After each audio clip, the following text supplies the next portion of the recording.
C'est le genre de match, les amis, qui peuvent te faire gagner ou perdre une Liga. Aujourd'hui, le Barça, tout comme les supporters du Real Madrid, peuvent encore une fois prendre une leçon. Rien n'est fait à l'avance et ces petites équipes, du moins les équipes moins fortes que toi qui de base vont jouer le maintien et non pas les places en Coupe d'Europe, tout ça, vont être extrêmement chiantes à jouer à leur domicile et même des fois chez toi en étant avec des blocs super bas, avec des contres, en jouant des balles longues, en jouant au physique, avec de l'impact et tout ce que tu veux, la générosité qui va te faire mal. Et aujourd'hui, le Barça a affronté une équipe de Mallorca qui a été héroïque sur son terrain, 2-2, qui a mené à chaque fois au score, qui a joué avec un bloc bas, qui a profité des faiblesses et des largesses défensives du Barça et de ses erreurs en tout cas monumentales entre la défense et Ter Stegen qui sont pas du tout habituelles pour prendre le dessus et en tout cas même s'ils n'ont pas gardé le score à leur avantage, ils ont au moins pris un point précieux à domicile contre une très belle équipe du Barça. Le Barça qui est repassé premier à égalité avec Girona après les résultats du week-end dernier, après que le Real soit fait latter à l'extérieur contre l'Atlético Madrid, même s'il y a eu des décisions arbitrales assez scandaleuses, globalement le Real a fait une partition dégueulasse en prenant 3 fois le même but quasiment, même si aujourd'hui le Real par rapport au Barça n'a pas un effectif taillé pour remporter le championnat, ou du moins beaucoup de trophées et être bon sur la durée de la saison.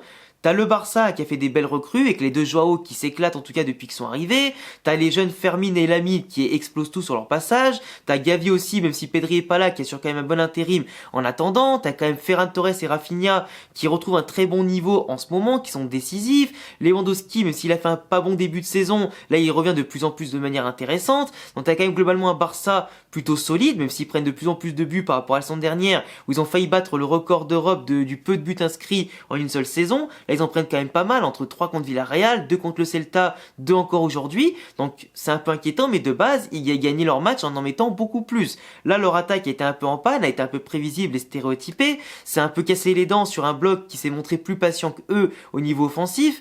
Et globalement, le Barça aujourd'hui a montré un petit peu qu'ils peuvent retomber dans leur travers aussi. Même si le match tendait à aller vers une victoire du Barça, encore une fois dans les dernières minutes, ça s'est pas avéré. Le Real, de leur côté, tu vois, ils ont pas un effectif taillé pour ça, c'est trop dépendant de Bellingham, ça manque de solutions offensives, t'as Vinicius qui était blessé pendant un moment, qui va revenir, mais t'es pas encore sûr qu'il soit à son top niveau, t'as pas de recrue offensive en tant que numéro 9 qui peut faire la diff.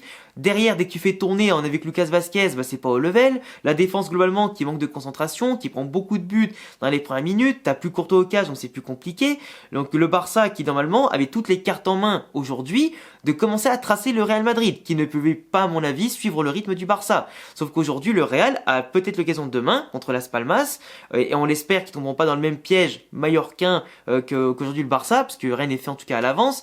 Le Real peut repasser devant, en espérant qu'ils fassent pas les petits frères et qu'ils fassent pas en tout cas les petits merdeux dans le mode ils vont laisser le Barça encore une fois devant et leur offrir petit à petit le titre comme ils l'ont fait l'an dernier en n'étant pas assez réguliers, pas aussi solides et efficaces devant. Mais là c'est une belle occasion de relancer encore le suspense, de repasser devant et récupérer en tout cas les rênes du championnat, même si Girona peut être en tout cas premier seul s'il gagne demain, mais en tout cas passer devant le Barça c'est déjà pas mal, tu vois, c'est déjà pas mal. Et après Girona, on sait très bien que sur la durée, ils vont finir par s'effondrer, même s'ils ont un très bon football, qu'ils sont de très bons jeunes, et en ce moment une faculté à marquer qui est impressionnante et être solide.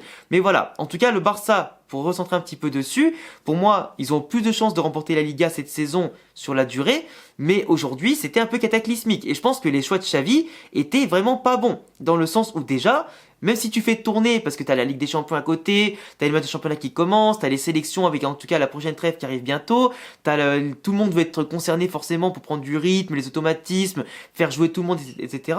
Mais le problème, c'est que quand t'as un attaquant comme Lewandowski, qui galère depuis le début de saison, qui marque enfin un doublé lors du dernier match, qui te sauve, qui certes n'est plus un Lewandowski level Ballon d'Or, et lui-même l'a dit en interview, c'est pas le Lewandowski machine qu'il était au Bayern, qui avait marqué 41 buts en une saison de Bundesliga, mais c'était plutôt un mec qui s'est humanisé avec le temps. Ça reste Lewandowski, ça reste ton meilleur attaquant de pointe, et ta solution avant tout. Le mec, s'il est pas blessé ou fatigué, il se repose pas. Il doit jouer, il doit marquer, tu vois. Enfin, il doit jouer pour marquer. Et de base, il est en confiance. Et comme on dit souvent, il faut battre le fer pendant qu'il est encore chaud. Donc le mec, tu le sors du terrain quand il a déjà marqué 2 buts au match précédent, c'est pas bon. Là, le mec, il faut le laisser jouer, il a l'expérience pour gérer les efforts. S'il veut sortir, il te le dira. Ou du moins, tu parles avec lui et tu doseras les efforts pendant le match. Mais au moins, avec Lewandowski, le mec, il est rentré, il a fait une action magnifique et masterclass qui donne le but à Fermin. Pour son premier but d'ailleurs en Liga pour Fermin, même si je me rappelle de son but au Classico amical qui m'a encore, en tout cas, bien mis les boules jusqu'ici et je l'ai encore. Mais Lewandowski, tu peux pas t'en passer dans un match piège comme ça. Dans une équipe où tu as besoin de mettre de la taille, de la puissance, d'absorber les défenseurs, de pourquoi pas jouer en déviation, d'exploiter la moindre faille avec un mec qui peut marquer même avec un petit orteil. Tu vois ce que je veux dire ou pas? Lewandowski, là ce soir, il peut être dégoûté. Et Xavi aussi. Après, Ferran Torres est en forme, mais on l'a vu qu'il manquait de repères, qu'il manquait de solutions dans la défense resserrée de Mallorca, qu'il n'a pas été en tout cas intéressant. La seule occasion chaude du Barça en première mi-temps avant l'égalisation magnifique de Rafinha, c'est l'action ratée par Ferran Torres justement à la 38e sur un cavert de Gavi. Gavi, qui est un petit peu à l'instar de Rodrigo au Real Madrid, qui n'arrivait pas à remplacer Vinicius à tout moment, Gavi, je trouve qu'il n'arrive pas à faire du Pedri au milieu de terrain. Et pour moi, Gavi, au bout d'un moment, perd petit à petit sa place, suivant l'effectif que tu peux mettre. Joao Félix à de gauche, Lamine Yamal à droite, Lewandowski en pointe. Et après, tu mets un milieu de terrain, Gundogan, Frenkie, qui d'ailleurs était pas là, et Pedri, Gavi, il sera remplaçant. Au bout d'un moment, Gavi n'a pas en ce moment le niveau technique, etc. pour faire la différence. Même si des fois ça lui arrive de faire des jolies passes, d'interventions comme ça, et après c'est les autres qui croquent, il peut rien y faire. Mais Gavi, je le trouve vraiment en dessous cette saison, par rapport à ce qu'il a montré l'an dernier. Mais globalement, ouais, Ferran Torres, il a pas assuré. Rafinha, il a été au top pendant 60 minutes et après, il s'est écroulé. Mais en tout cas, en termes de percussion, de générosité, il montre qu'il est intéressant. Son but, il vient récompenser des efforts et une progression qui est constante et qui le libère, je pense aussi, parce qu'il a plus de confiance cette année avec le départ de Dembélé et tout ça, même s'il est en concurrence avec Lamine qui fait un très bon boulot. Lamine qui est rentré, qui a percuté, le penalty a été justement refusé parce que le défenseur le touche pas, même si le tacle est totalement inutile de base. Heureusement, la VAR voit qu'il le touche pas. Mais il provoque, il fait des roulettes, des crochets, il fait en tout cas ce petit coup de folie avec Fermin au milieu de terrain qui apporte de l'intensité, qui apporte des gestes intéressants pour faire la différence. Mais le Barça a manqué d'idées, a été impatient, précipité les centres, les passes, les tirs. C'était pas ça. Mallorca a quasiment tiré autant de fois que le Barça ce soir, ce qui montre que le Barça en défense était un peu fébrile. Sur les phases de contre, il gagnait pas quasiment un duel aérien, ça déviait. Mallorca arrivait quand même en tant qu'équipe de Liga avec des joueurs expérimentés qui savent gérer le ballon, justement ressortir propre à des moments. Ça allait à gauche, ça allait à droite, ça revenait, ça conservait un petit peu, ça repartait. Avec leurs moyens, ils ont réussi en tout cas à faire des fois danser le Barça. Très légèrement, mais des fois ils arrivaient à se placer correctement. Les buts du Barça individuellement, qu'ils ont encaissés, l'erreur de Ter Stegen sur le premier but et sa non-sortie sur le deuxième, ça coûte cher. Ter Stegen qui fait gagner des matchs au Barça, aujourd'hui, il en a pas fait gagner, il a pas fait perdre non plus, mais il a fait perdre des points précieux. Dans une course au titre, où des fois ça va se jouer entre les 90 et les 100 points, c'est compliqué, tu vois. T'as encore des occasions de repasser devant le Real, qui sera fébrile sur la saison, comme je vous le dis, trop dépendant de certains facteurs qui, malheureusement, au-delà de la chance, de l'esprit d'équipe et tout ce que tu veux, ne pourra pas toujours les sauver. Le Barça, avec plus de ressources, aujourd'hui, montre malheureusement des lacunes derrière. Une défense friable et un gardien friable, même si t'as une belle attaque, malheureusement, le château de cartes, il peut vite, s'écrouler.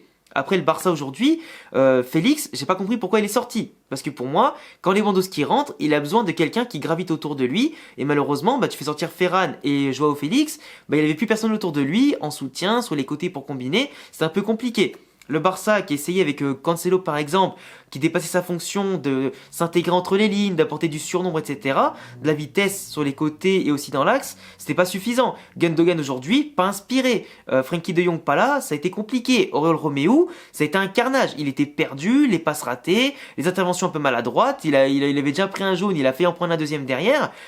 Franchement, ouais, c'est des genres de matchs. Pourtant, même quand tu domines, si ton joueur n'est pas bon, c'est qu'il y a quand même des problèmes, tu vois. C'est que si t'arrives pas à te mettre en évidence au milieu de terrain, en ayant plus souvent le ballon, avec un effectif derrière qui est resserré, etc., c'est compliqué. Baldé, il est très loin d'avoir fait son pire match, mais pas non plus son meilleur match. Il a fait beaucoup d'erreurs défensives, il était pas serein. Et globalement, les joueurs du Barça, t'avais l'impression que dans l'intensité, ils avaient peur de se blesser ou d'y aller à fond. Après, quand ils mettaient le pied sur le ballon, c'était tranquille. Mais dans les duels, c'était pas serein. Et le Barça aujourd'hui a été emprunté. L'action collective du deuxième but, elle est incroyable, mais t'aimerais voir ça plus souvent côté Barcelone. Pas seulement sur des coups de génie de Lewandowski, de Félix, ou des jeunes en tout cas qui font tout le taf pour déborder tout ça, ou de Rafinha aujourd'hui qui a été offert au moulin. Et les individualités, ça va bien 5 minutes, mais contre des équipes comme ça qui ont été héroïques, qui auraient pu plusieurs fois marquer un troisième but au Barça, c'est chaud. En tout cas, le Barça qui a une bonne force offensive, qui était enrayé ce soir, mais c'est quand même 2 buts marqués, donc c'est quand même pas rien.